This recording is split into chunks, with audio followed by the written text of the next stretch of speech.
Last night I dreamt that I fell out with my best friend. I felt so distressed when I woke up. It was one of those dreams that sat there with me for hours after, and I can't help but think that it was trying to tell me something important. George and I have been travelling around the UK for a couple of weeks, searching for a new place to live. This week we've arrived in the south of Scotland, in Dumfries and Galloway. We booked a couple of nights in Buittle Castle, which has some of the best decor I've ever seen and a very comfortable bed. Just look at this wallpaper, it's so pretty. I swear I spent hours staring at it and sending pictures of it to my friends. We have a couple of reasons for wanting to move from Kent, but the main reason is that we want to find something more rural. As exciting as this is, it's unsettling and I've not been sleeping well on this trip. I'm rubbish at functioning on no sleep. It makes me feel so emotional. I'm emotional at the best of times. I'll cry at anything and everything. So as you can imagine, this week my tears have been on tap. Despite being exhausted from long days exploring and climbing up mountains, I'm still struggling to drift off and waking up way before the crack of dawn. There is nothing more suffocating to me than feeling trapped in bed. Those moments you spend tossing and turning before you finally decide to give up, regardless of what the clock is saying. This move is something we plan to do way in the future, so we're at the very beginning of this journey. But since we decided that Kent wouldn't be forever, it's all we can think about and talk about. It's totally consuming us. The possibility of a clean slate somewhere completely different is so terrifying and exciting in equal measures. It feels like we have endless options, which is such a lovely position to be in, don't get me wrong, but it's also kind of paralysing. It reminds me of that paradox of choice experiment with the jam in the supermarket. If there is too much choice, like too many jams on a shelf, then we won't buy any because it's too overwhelming. That's what it feels like for us. We know we want to go north of Kent, but the rest of the UK is north of Kent. I didn't think I'd ever want to leave Kent. I thought I could settle in one place. But I'm slowly learning that maybe that's not who I am. George and I have both moved around our whole lives, so maybe it's just ingrained in us.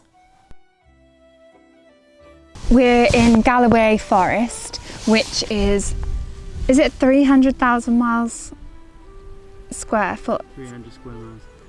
Which is 300 square miles big, which is really cool. And we were really excited about coming to see this part of Scotland. This is just what it's all about for us. And it has not disappointed. Look at these views. It's just amazing.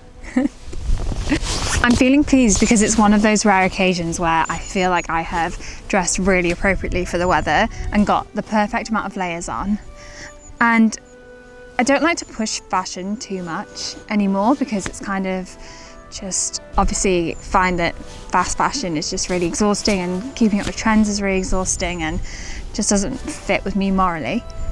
But I'm really excited because I got all my hiking clothes from Vinted, and I think everything was probably around £5, under £5. So I just wanted to give a shout out and remind you that if you're going on a holiday, then you don't need to necessarily buy new things. The only thing is you have to be a bit prepared and obviously make sure that you give yourself enough time for things to arrive. But there's so much great stuff out of there. Sunday is absolutely filthy because she jumped in a lake before and it was so dirty.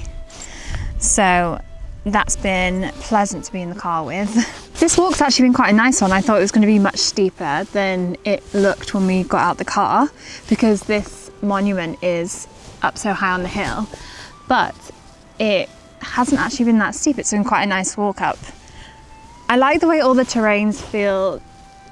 They feel a bit like you're the only one to walk on them. The paths feel quite undiscovered, even though I don't think they are. I love that feeling of you're the only one here and no one else has been here before. It feels really cool. In a long lost dream, it's where I'll find you.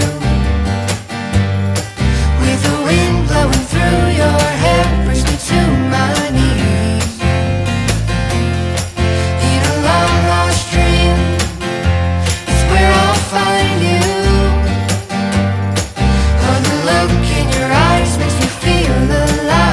Look at this animal. What are we meant to do with this dirty dog? She's got to get in the car now. Sunday, what are we going to do with you? Why do you love the dirt so much? Why do you love the mud? Come with me, 'cause there's no one else like you. The thing that we found here is it's not very vegan friendly, but we have found some vegan chips, some tandoori chili with a great taste, 2-star. I think the key to coming on long walks is to always come prepared with snacks, because you don't know when you're going to be able to get food, or you don't know how long you're going to be out, and that could really ruin it. So that is my one piece of advice, is just always have something with you. Sorry, Sunday's going crazy at the goats.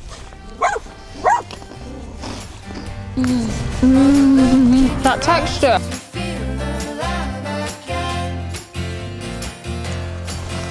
They're amazing. The great taste never lies though, does it?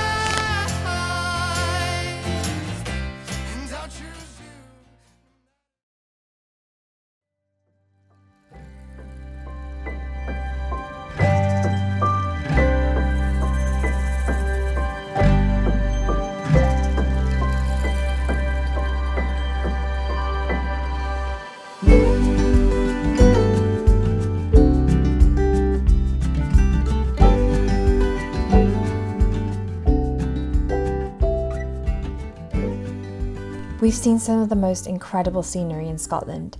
It's such a special place, and we were so sad to leave. So we decided to visit the Lake District on the way home to cheer us up.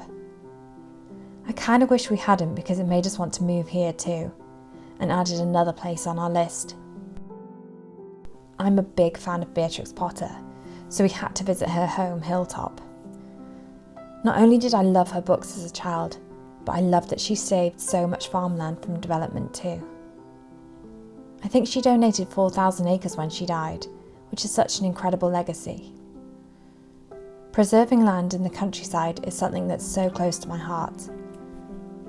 I know the Lake District gets very busy in the summer, so October felt like the perfect time to visit. It was kind of quiet, and the colours of the orange leaves next to the dramatic scenery and the lakes blew me away.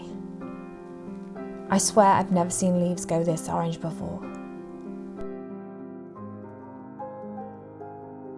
Of course, we had to get the famous gingerbread from Grasmere. I can't remember if we tried this last time we were in the lakes, but it was so delicious.